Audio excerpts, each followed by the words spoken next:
Kia ora whanau, Richie here from the Kiwi Hustle podcast. We've got one of the greats of Kiwi kickboxing, actually internationally as well. He's got an array of fights under his belt with an amazing success rate in terms of wins. And that's our friend here, Jason, the Psycho Suttie Mauso. How's it going, Jace? Very good, thank you.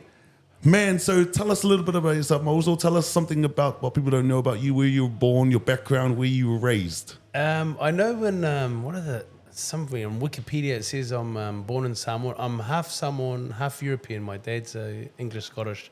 My mum's Samoan from Lepea in Apia or Salia in Savai. I'm born in Auckland. I'm 51 years old. Wow. So let's just run straight. Also, how did you get into fighting? How did I get into fighting? Man, I've always been into fighting. I've been into fighting as soon as I met other children, to be honest. So my fighting started from bad temper, from being half Samoan, from the white people calling me black, from the black people calling me white, from the Māoris calling me a coconut. So that's where my fighting came from, just because I had something wrong in my head that I thought because they saw me different. So I just fought. I just had a bad temper. Yeah.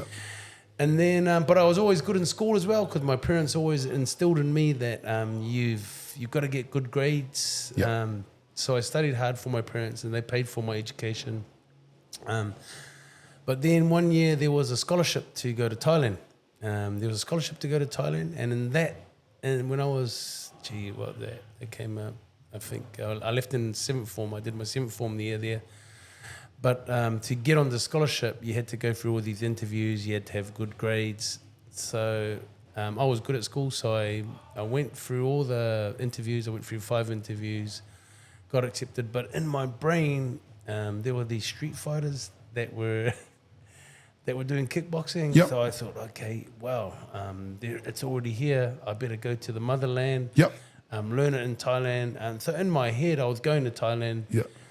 Made my parents happy. I was going there on a scholarship, so I made them happy. But in my mind, I was going to learn how to Thai box so that I could come back. And if I met these street fighters that were doing Thai boxing in the street, I'd be able to beat them because I went and learned it from the motherland. Yeah. Then my life changed, man. My fighting changed. It became from a negative, from a bad temper, fighting in the playground, fighting with your cousins. To a positive, because then I was learning how to fight properly. Yep. And learning how to fight properly, then I realized, I'm okay. And then you don't. So learning how to fight, I learned how not to fight. Yeah. Because I was good. Like in 1 year in New Zealand, I had 10 fights, 10 wins. I got New Zealand title, amateur titles, New Zealand title, middleweight title. I got a South Pacific title.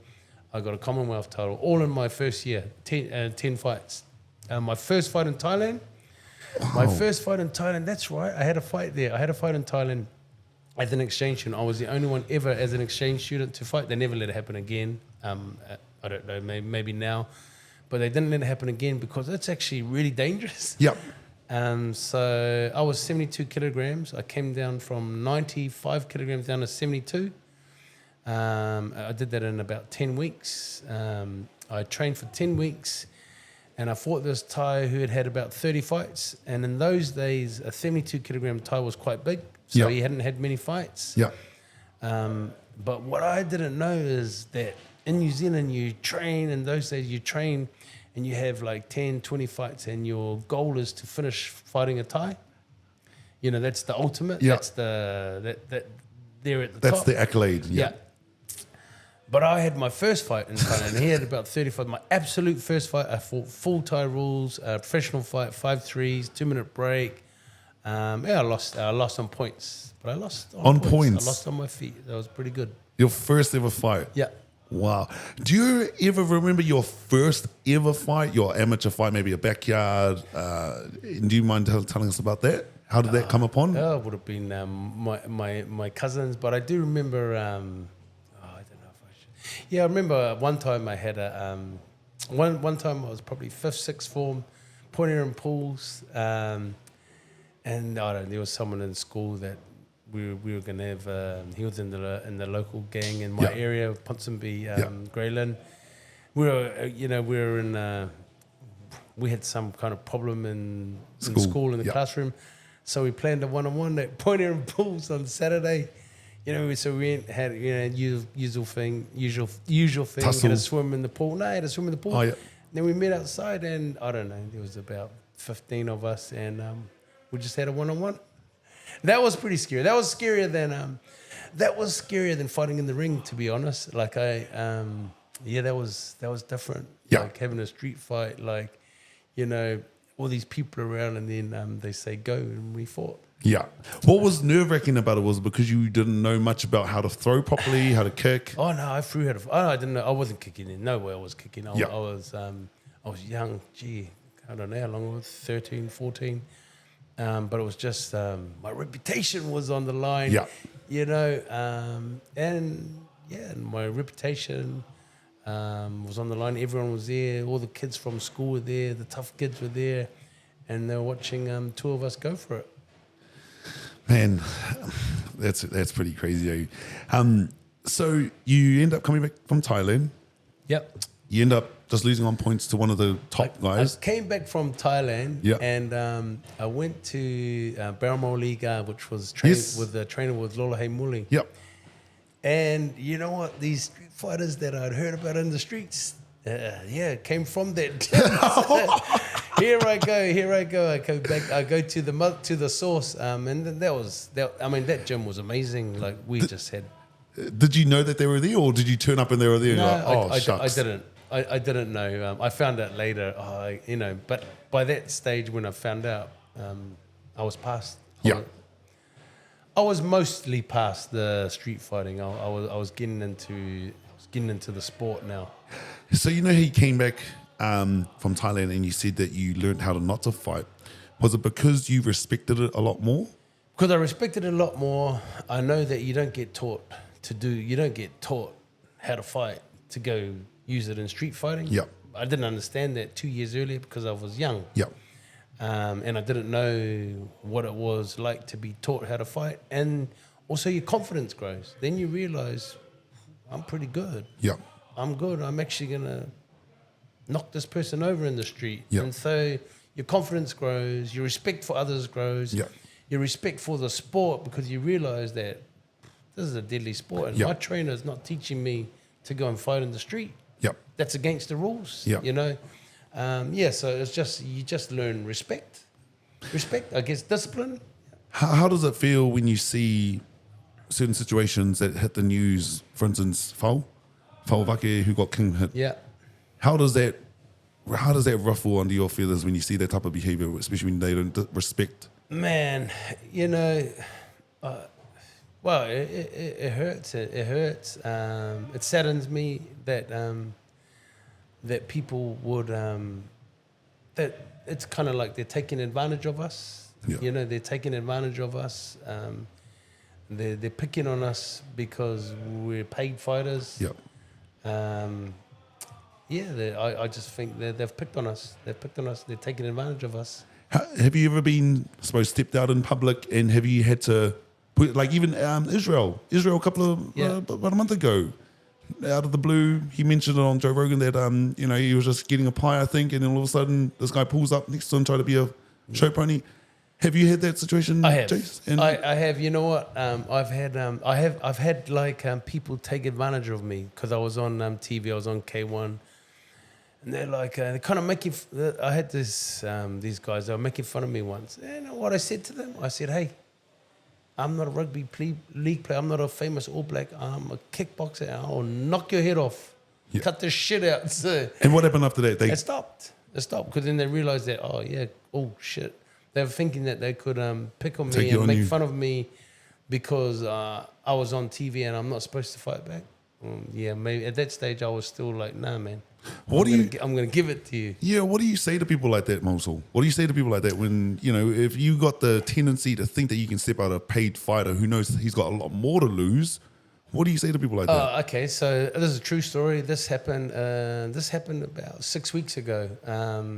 This guy walked into the gym and he was, I think he had he was limping into the gym, and he goes, "Hey, I want to fight the biggest and the toughest guy in this gym. I want to spar. And I said to him, man, I find that really, really disrespectful. Yeah. I said, we train here for a living. This is what we do day in, day out. It's so disrespectful. Get out of my gym. And I just told him, get out. Because that's insulting. Yep. That's insulting. Like, you can't walk off the street and think that you're going to, we're training 10 times, 12 times a week. Yeah. And we're not going to waste our energy in our bodies onto, no disrespect, but onto you kind of thing. Yeah. So I just said, I just find it so disrespectful. This is what we do. We do this every day. Yeah. Why do you think people do it? Why do you think men do it? Make themselves feel good. Make themselves feel good for their ego. It blows my mind, eh? Anyway, but so we were talking before, obviously, about K1 and, you know, big fights that I remember when I was a kid seeing it. Tell us about your K1 career. That was before UFC came to the party. I loved it. It was the new thing on the block. Tell us about that. Okay, so my first, so when I was at university, but every and my Christmas breaks for a couple of Christmases, I'd go over to Japan. I had a mate working in Japan, and I'd work in this bar as a waiter, and everyone in the bar had to buy a drink because it was cheap drinks. And so I worked there. I'd work 7 nights a week, 10, 12 hours a day, night time or whatever, 6 till 6 in the morning. I'd run home 10 Ks, go to sleep, wake up, and I'd go and train at this gym. And then I had a fight there at this what was it called? With a Korakuen. I fought in this quite a popular arena there. Yep. I fought there. I think I might have fought the Japanese champ straight away, and I beat him. And then I went back to university, and then they actually flew me back. So now I was already there, so that was cheap for them. They had an international fight. And then they started flying me back. They started flying me back to fight. Yep. And then I went up through the ranks in Japan, and then there was this Japanese fighter. I think he was Korean, Tae Kin, and he was like 75. And so I challenged him. But my trainer said, challenge him in the newspapers. I challenged him in the newspapers. Smart, yeah. And he was in the K3 then, which was 75 kilograms. Gotcha. Who Ivan Hippolyt won, this Dutch fighter, very famous Dutch fighter. He was awesome. And so what they said is, you can fight in the K1, but you're going to fight Ivan Hippolyt. So they didn't let me fight Taken. They took me straight to the top. To the top, yeah. So I fought that, and that stage I was the first Kiwi in the K1. It was 1996. It was in Osaka, man. It was 14,000 people. It was amazing. It was a buzz. Ray Sefo and my trainer were in the crowd. They were there negotiating a contract. So I was just getting a single fight, and the K1 was mainly heavyweights, super heavyweights. And they were negotiating Ray Sefo's contract for the K1 while I was fighting. Yep. So I had this Japanese trainer in my corner, and Ray and Lollo were in the front row. Yep. So whatever they were calling out, because all my trainer would say were, Faito, Kiko, Punchy. My Japanese wasn't that good. His English wasn't good. So Lollo and Ray were calling out moves for me. So I was just listening to them. Yeah. In the front row of 14,000 people. So, because that's all my coach, that's all my Japanese coach said to me. But they were giving me technical advice. So I was listening to the two guys in the front row in front of 14,000 people. I won that fight. So that was pretty awesome. Got back to New Zealand. They never did those lighter weights again. Yep. So I just started putting on weights. I mean, it was easy because I came from 95 in 1992 when I started. Yep. So I just had to, and I was always sitting around 86, but I'd fight at 76. My first fight was 72. Yep. And then I just slowly put on weight, slowly. I had to starve and dehydrate for every fight until I fought at 86. That was like, okay, cool, I made that easy. And then, there was money in the super heavyweights, so I just chased the super heavyweights. My dream to be on the K1 in the Japanese circuit again, like with the super heavyweights. Yep. I fought in all the Oceanias. I fought in so many Oceanias, so many K1 New Zealand. I fought in 9 8-men. I won 1 K1. I was runner-up in most of them. I won 1 4-man. Yep. But I chased that dream to get to the Grand Prix Yep. in Japan. Yep. I never got it. I mean, I chased it for probably 7 years. I never got there again because you had to win the Oceania, and I kept losing to Peter Graham. I saw the Australian. So me and Peter Graham, we fought 5 times. Yep. 2 wins, 2 losses, 1 draw. But the times that he beat me was in the 8-man. So I'd won 2 fights, and then I'd fight in the final of the Oceania. He beat me. Another time, I lost my first fight to Adam Watt, who won it. But Adam Watt knocked out his second opponent, knocked out his third opponent. Yeah. So I was the only one that went distance with the champ. So I chased that dream. It was a good life, man. I was fit. Yeah. I was fit for years. Yeah. Fit for years. I missed heaps of parties. You missed 21st, you missed 30th, you missed 25th. But I was on a good life. Yeah. I was on a good life, a good, healthy, fit life. Sometimes we'd go out, and then I'd think, oh man, we're out night clubbing. I'd come home 3 o'clock in the morning. We'd been drinking. I think, well, I'm a fighter. I shouldn't be doing this. Yeah. Yeah. I just put on my training clothes and smash it. Yeah. And then I just smash the bag. Just go hard by myself. Other times, when I leading up to fight, we had this big, top floor of this top floor in Newmarket of quite a nice building, but we had 5 bedrooms in it, and we had the gym there, so there's a few of us living. Mate, sometimes I just set my alarm like just crazy, like go to sleep for 2-3 hours, set my alarm at 1 o'clock. But my pad holders were in the other rooms, and I go wake up my pad holders, which was my younger brother and this guy Greg Nesbitt, and I go wake them up. I said, guys, can you hold pads for me, please? And then we go, and I'd be out of a K1 coming up, which was 9 rounds. So I'd say, you paid me 12 rounds, please, so they'd have turns. But my goal was to smash my pad holders. Yep. So we'd do 12 rounds. Man, at the end of it, those two would be lying on their backs. This is like 2 o'clock in the morning. Yeah. They'd be lying on their backs, and I'd be like, yeah, I'm still going. I won. So my challenge would be that I'm going to try and make my pad holders lying on the ground. To be a fighter, you've got to have a warrior mindset. Yep. What did you think of when you would fight, Jace? It's either death, you die, or I die. Is that what you're thinking? Yeah, absolutely. So I'm very, very, very extreme, and I wouldn't. You could talk like this to some fighters, but I would make a picture. I'd make a story in my head that this upcoming fighter is, it's to the death, and the thing is, but if you let this fighter beat you, he's going to come behind, then he's going to kill your trainer, and he's going to kill your family. So I'd make that story in my head for like, I don't know, 4, 6, 8 weeks. Is that how the name Psycho came upon? Nah, Psycho came from my trainer, Lollo.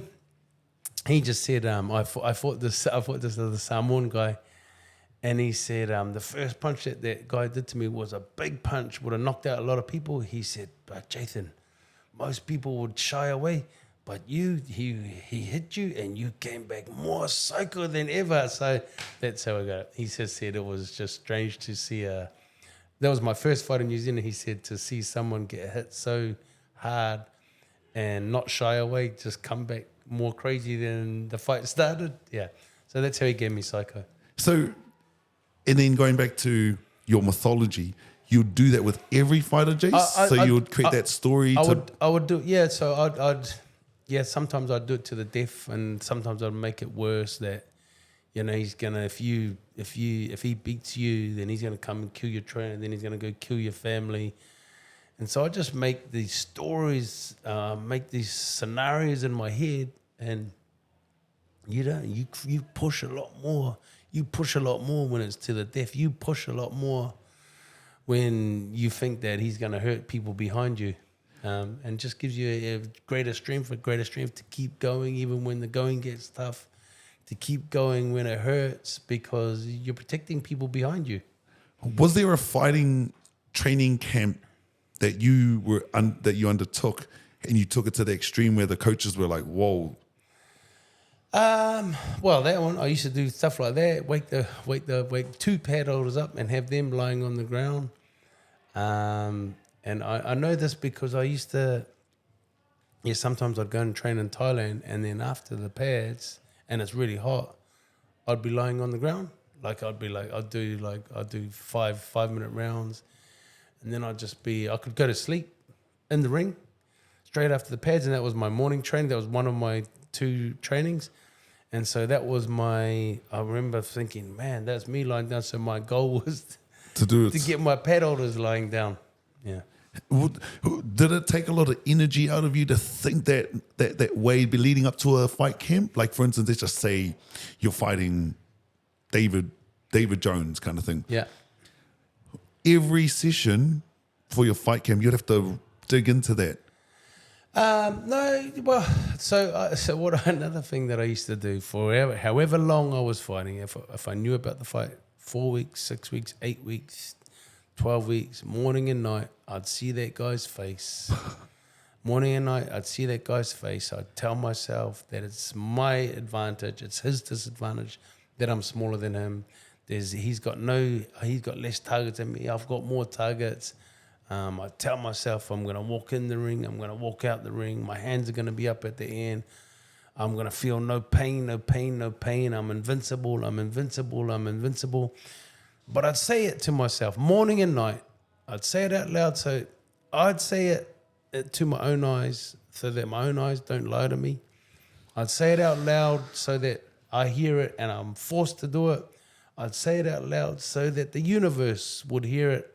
And if the universe had a different plan for me, well, now they changed their plan because I'm giving you the plan. And I just used to do that. And, after weeks and weeks and weeks of imagining it, visualizing you beating that fighter morning and night, sometimes you dream. Like I just call these my lucky fights. That about a week before the fight, I dreamed that I won the fight. I hadn't even fought yet. That was a good one. And then I knew 1,000% I'm going to win this fight. You're going to win. Yeah. I'd already won it in my dreams. So I did some research. I don't know whether Wikipedia is correct.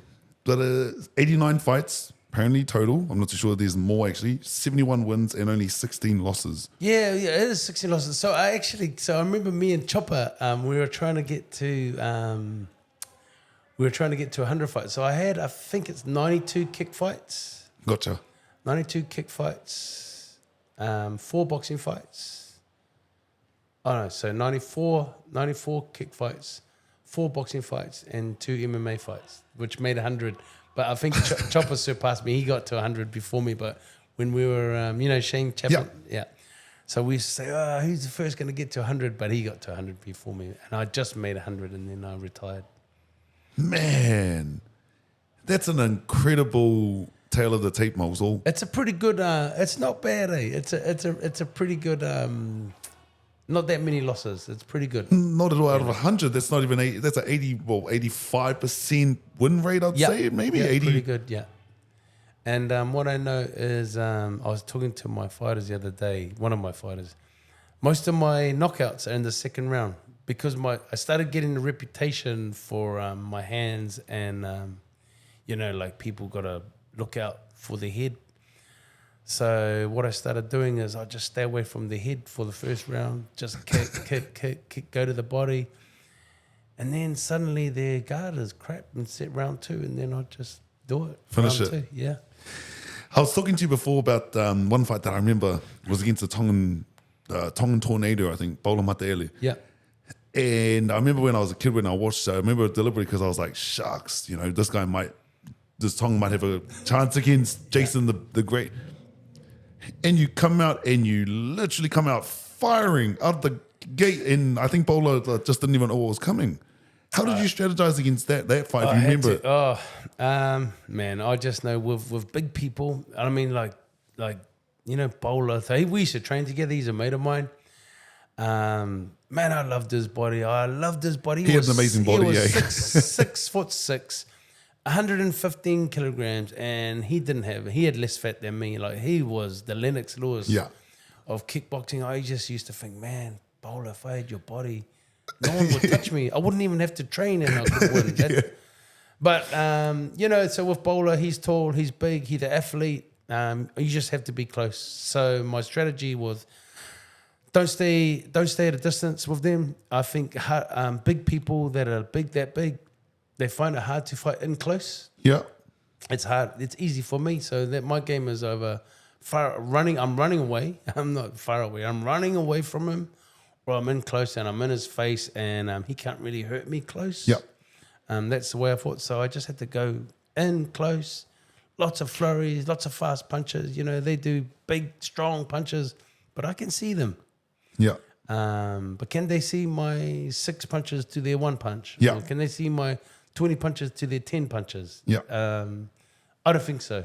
And I might not be able to hit them as hard as them, but I'll hit them.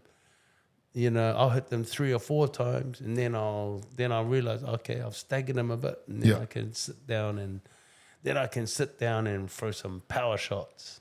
Because I remember that fight, man. I think it was the first minute you came out firing, man, and I didn't think you knew what to do, man. And your strategy definitely worked. Speed kills, and then I've shocked him. Yeah. I've shocked him, and then he's hesitant to come in and do what he's good at because, holy shit, that little man just did this to me. Yeah.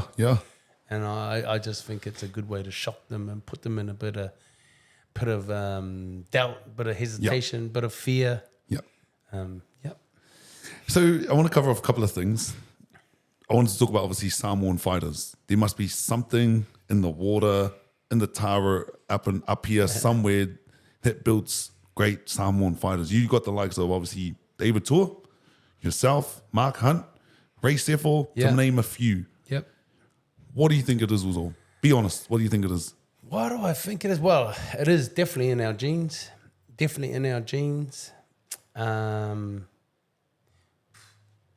I would say, I don't know if you let us say this, but our parents are hard on us. You have a few hardings built us. Yep. A few hardings when we were younger made us pretty tough, pretty resilient. Yep. And obviously, you know what? Tara is a great food. Is a great food. It's there are steroid attributes inside it. So that's got to help. But it's just in our genes, man. We've worked hard. We've got a warrior culture from long time ago, and it's inbuilt. It hasn't grown, hasn't been bred out of us yet. Yeah, because even I was watching an interview. One of my friends did it with Ants Nenson. Yeah. And he spoke, and he's obviously Samoan too. Yeah. Great fighter. Yeah. Bloody amazing. Yeah. And he spoke some awesome words about you. I think my friend Ahmed, he spoke about coaches, and he spoke about you highly, about how respectable you are and your holistic game. What do you think it was that made him speak so highly of me? And this Ants Nenson's a big guy. Okay, well, I'll tell you. What do you think it is? You know what? I had a few champions at that time, so you can't talk this story about you're going to get killed in the ring. But Ants, I could talk to him like this. So, and I've done it with Ants, I did it. I remember we were going to Japan, and I just put this thing, and I just started putting the story in his head. I said, "You got to win this fight. You got to fight to the death, because if you don't, then he's gonna knock out you. And if you let him knock out you, then he's gonna come back and he's gonna kill me."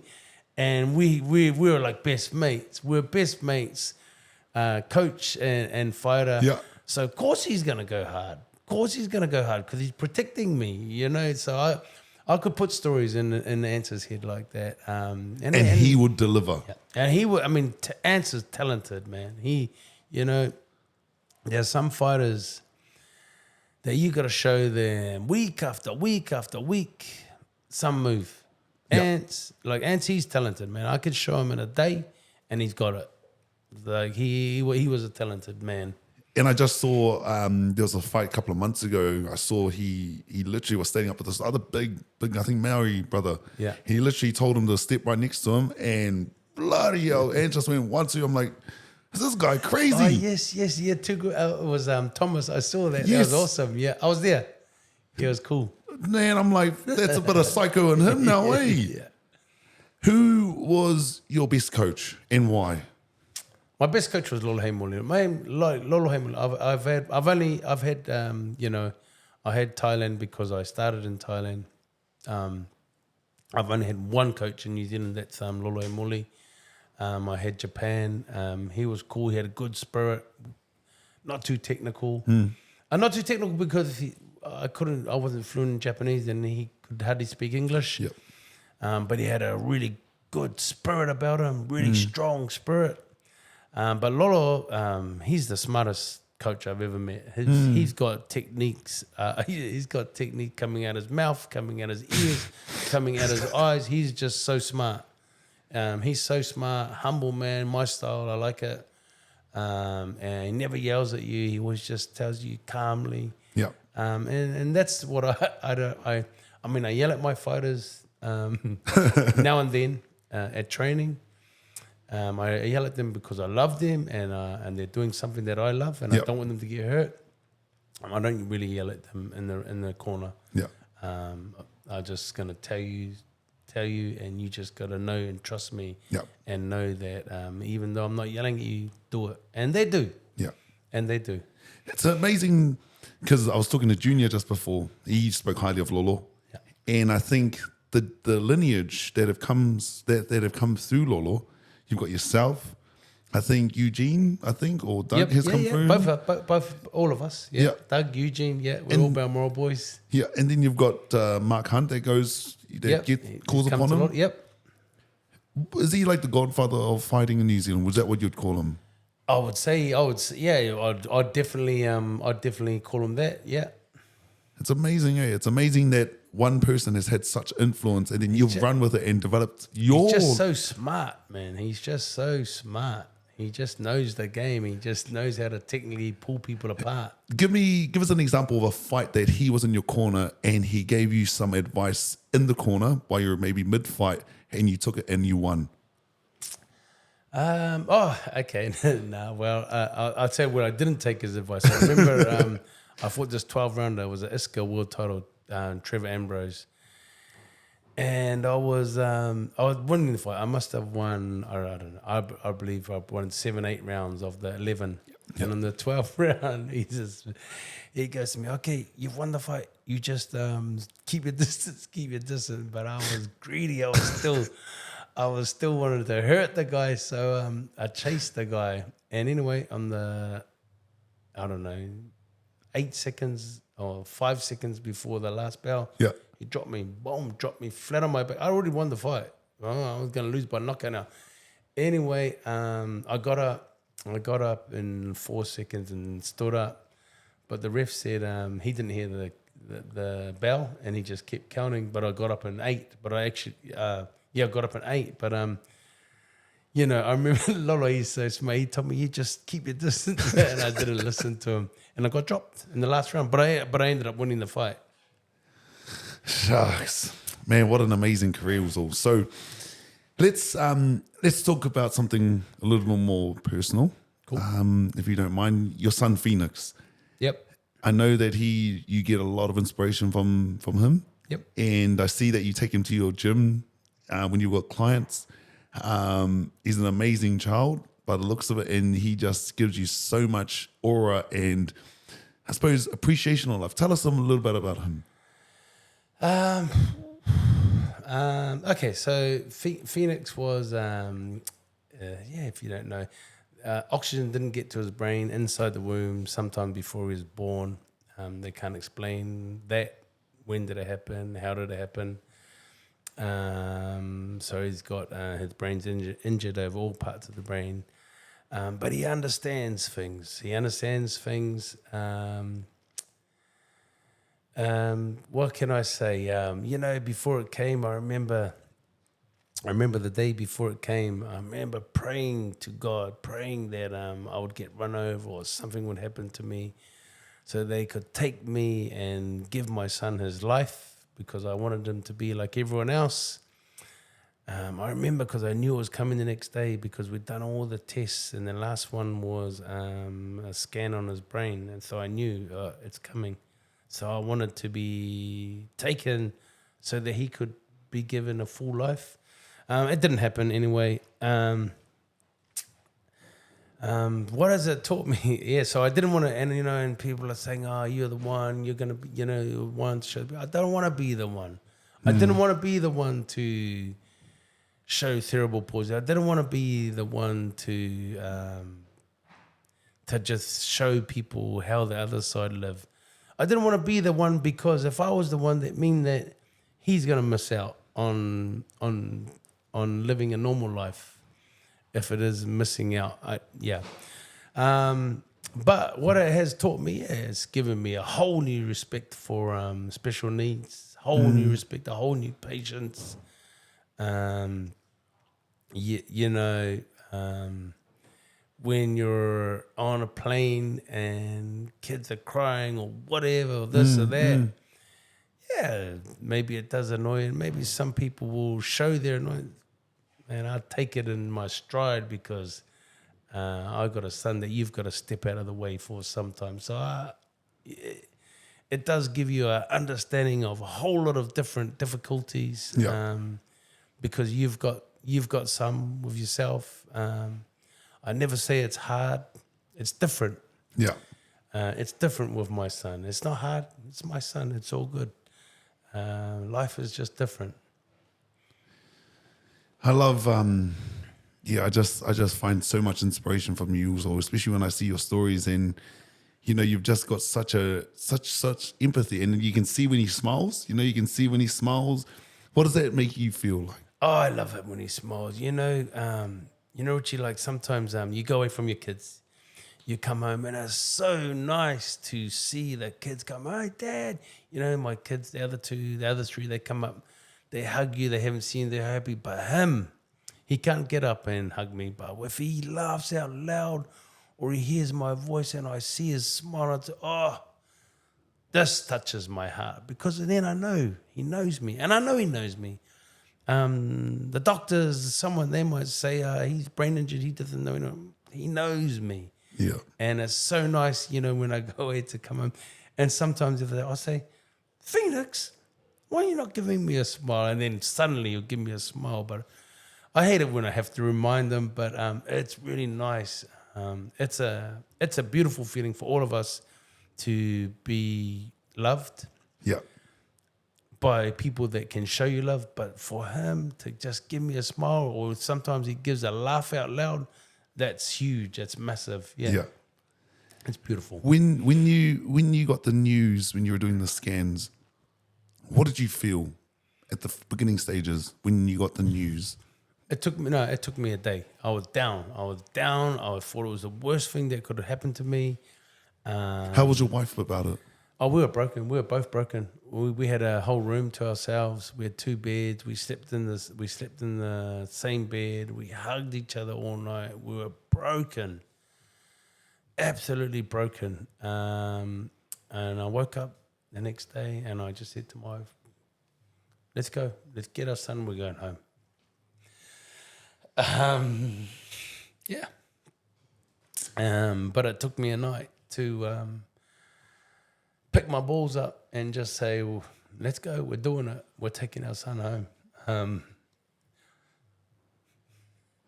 What's one of the most frustrating things that you've seen in public that's really just got on you, like really pulled on your heart when, Phoenix is just being him? And you just... Nah, you know what? Heaps of people... sometimes it even used to annoy me. Kids, kids staring, but they don't know. And adults, they have no excuse. I'll tell them sometimes. I'll just look at them like, you're staring. It's rude. kids. So when kids are staring, yeah, sometimes it does hurt my heart a little bit because my son didn't do this himself. Yeah. It just happened to him. But what I started to do after a few years, my wife, is I just call them over. I say, come over, and then I introduce him, and with the way that I'm feeding, because I feed him through a tube in his stomach. Yep. And I'd just come over and I'd say, and I'd explain it to them, and then they'd understand. And so you just, even with us, even with being annoyed, you just got to be patient as well. Be patient and realize that they don't know. Yeah. They don't know. So I just try and educate, and that's worked really well for me. That makes me feel better. Yeah. One of the videos that you released about the disability car park. So I'm going to put my hand up. I was one of them. I used to be one of them. And I'm so sorry, Mosel. But when you laid out the process that it takes someone that has a disability vehicle to pull out your son, it explained everything, and now I don't. No, it was cool. And it went viral. You know what, Richie, brother? That was so cool. Like, I just thought of it one day. I just thought, because it infuriates me. It infuriates me. Yeah. And I was getting to the stage that, oh man, I'm probably gonna beat someone up. Yeah. Honestly, because you say things to people sometimes. So one time, tell us. Not long before that, I said to this guy, I had Phoenix in the car, and I said, "Hey mate, that's a mobility car park." And what did he say? And he goes, "Yes." And he swore at me and said, "So I need the car park." And I said, "Oh yeah." I jumped out of you swearing at me. Jumped out of the car. Jumped out of the car with evil intentions, and I started following him. I said, "Yeah, you're swearing at me, tough guy." Eh? Anyway, he turned around and started filming me. So the tough guy didn't turn into a tough guy. Anyway, and I just said, "Oh, good, have a nice day." And then I thought, "Oh, I'll do that." So then I did that video, and then that went viral. Yeah. Australia messaged me, the news messaged me, the Herald messaged me. And then I just had heaps of people coming up and saying, "Oh man, I never knew that, Jace. I never knew that. Oh, sorry, I won't do it again." So that was cool. It was cool because I just thought, man, maybe some people don't know what they're doing, what they're taking away from us. It was great, honestly. And then I think I've just seen, I think Chris Luxton's made it illegal now. I think $350 or $450. $750 fine. Sorry, now. so there you go. Yes, $750 fine. And that's honestly, it's funny because I go to Takanini City Fitness every now and then.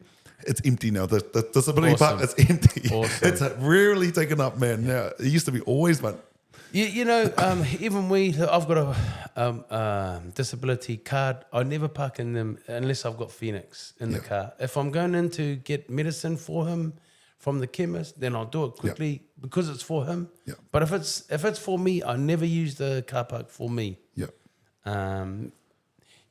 Like I said, we are lucky enough to be given arms and legs, walk extra 50 meters. They don't have the privilege. Yeah. Yeah. I know we don't have much time, but I wanted to quickly cover off two things. Yep. How has Phoenix changed your perception? So, like, how we were talking about that, I'm going to kill their fighter, I'm going to kill your coach. And so, has he changed your perception on that type of ideology, or has he made you think differently, like more love? Because for when I watch your stories, it's just love. It's love, care, empathy, and appreciation and gratitude. Just with people dying in your family, and with him, you're just grateful every day. You just you realize how much we actually have with having nothing, to wake up, to be able to walk, to be able to use your hands, to be able to talk. You see a whole lot more things that you can be grateful for. Where you just think, oh, yeah, I got the promotion. Oh, I won the fight. Man, just to train is good enough. Just to be able to use your hands and legs. And I think it has, I think he has made me, more patient. More patient, because you have to be patient with him, with things. And being more patient with him, it's allowed me to be more patient with other people, I believe. Yeah. to be a bit softer, Yep. to be a little bit more empathetic Yep. is the word. I would say let's give thanks to Phoenix. You've,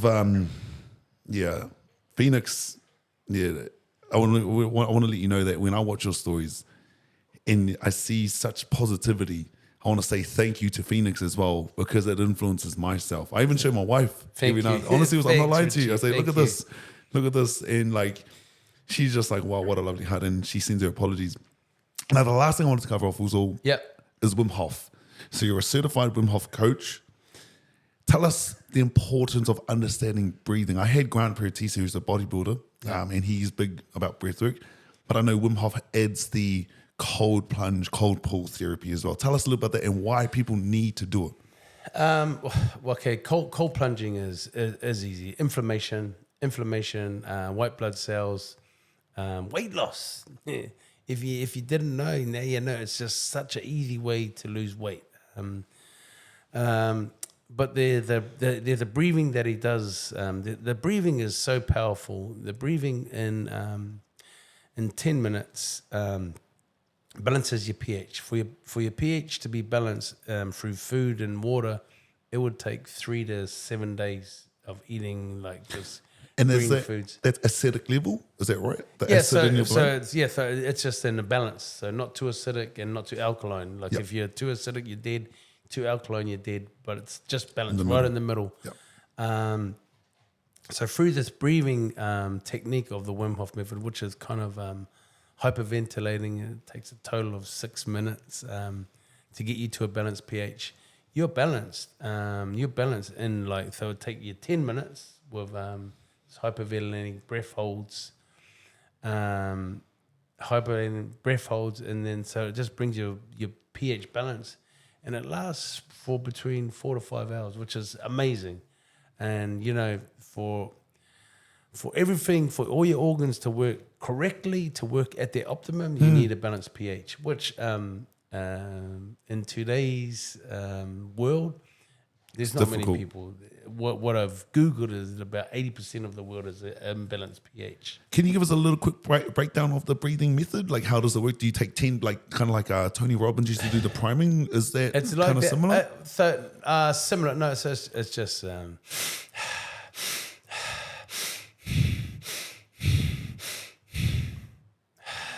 not blowing all the air out. So it's kind of like hyperventilating. You get a bit of a head rush. Yep. You'll get a bit of a head rush. They say 40 breaths. I say 2 minutes. Do 2 minutes of this. And then after 2 minutes, then you hold your breath. Exhale, hold, and you hold for as long as you can. And you repeat the process. Yep. And you repeat the process 3 times for 6 minutes, and that'll get you to a balanced pH. Yeah. And then you add the cold plunge into this, or you do it while you're cold plunging? No, you do. Oh, no, absolutely Okay, not. no. The people have died. So, you get, because you get kind of, you get a bit of a head rush. Some people have blacked out, and they call it shallow water blackouts. So when you're, if you can imagine swimming, so then they get to the end, and they hold their breath, and they push off, and they shoot for, I don't know, whatever, a couple of meters. Yep. So sometimes when they push off, when they black out, and when you black out in the water, you wake up in your breathing water. So that's why it's very, very, very important not that to do you it. never do it in the water, because you can black out. You can black out, and if you black out in the water, you black out. You're still breathing if you're on a chair, but if you're in the water, you're going to start breathing water. Yep. And there have been people that have died from trying to do the breathing in the water.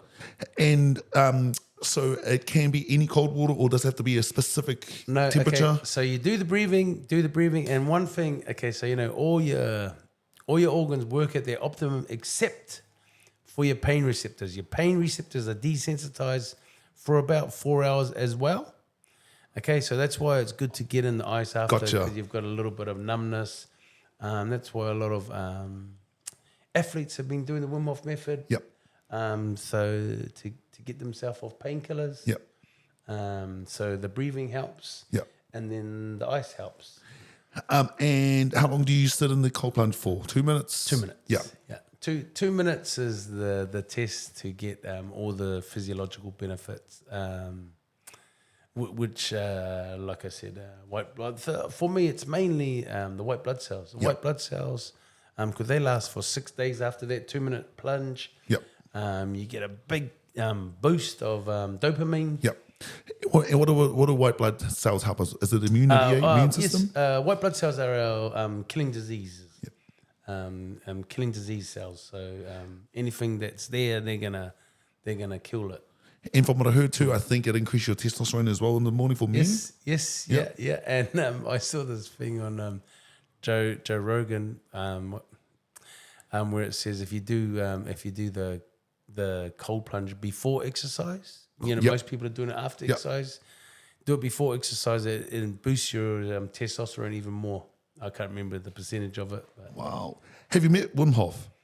Yes, a few times. What's he like as a man? He's awesome. Like he's just so friendly, so down to earth. Yep.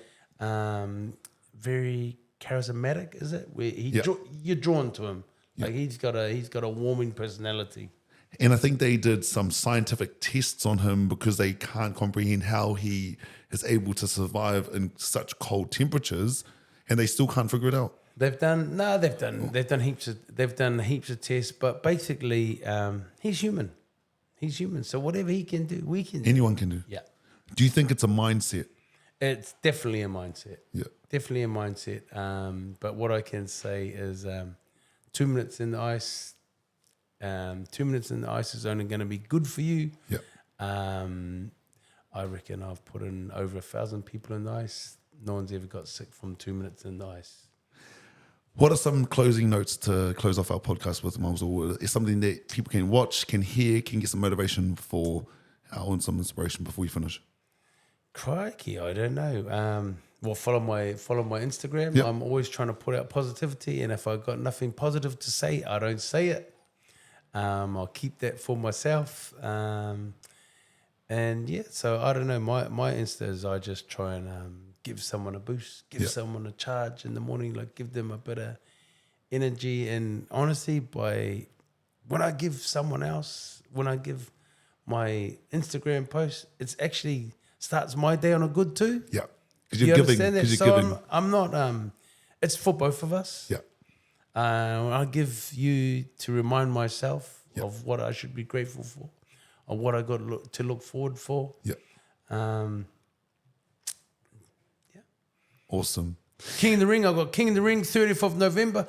I got King of the Ring. There we go. Yes, I got something. Yes, I have got something. I got King of the Ring, 30th of November. So you'll see a whole 30th of November. A whole lot of discipline wise. Yes, 30th of November.